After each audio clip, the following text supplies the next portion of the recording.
Hello students. Today we're going to talk about scavengers. So you know that there are animals that produce food. They're called producers. You know, plants are producers. Usually green plants are producers. And then there are animals that consume the producers. If they just eat plants, then they are animals called herbivores. And then there are animals that consume only animals. Those are called carnivores. And then there's animals like you and me, humans and bears, things like that, that can eat both plants and animals. They're called omnivores. So we got all these vores. There is one other kind of animal called a scavenger, which only eats dead animals or plants, because scavengers can be plant scavengers as well as they can be animal scavengers. So your challenge today is to think of an animal that is a scavenger, other than the vulture and the buzzard. So it can be, there's lots of animals to choose from. I just don't know what you'll come up with. And when you find out an animal that you think is completely a scavenger, then draw a picture of it, send it to your teacher or in the virtual classroom, and have your teacher share it with your fellow students and see what they think.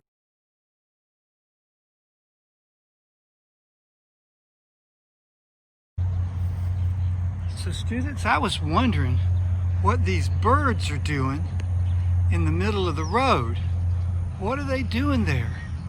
Well, they are scavengers, and there are dead crawfish, as you can see, dead crawfish who didn't make it across the road. This little guy is still trying to make it across the road, but some of them didn't make it across the road.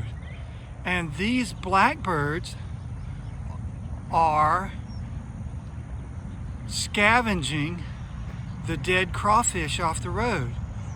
They are part of nature's cleanup crew.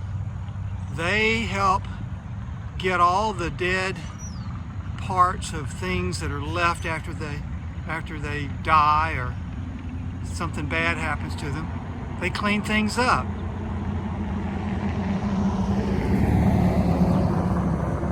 And so we need these guys.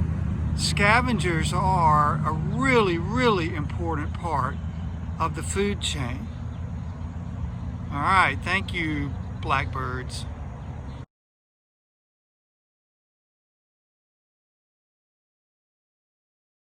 So I know this is a little gross, but there's an important job being done here. Animals, when they die, they litter the ground, and it would just be awful if they just laid wherever they died forever. But there are other animals like ants that come and take them apart.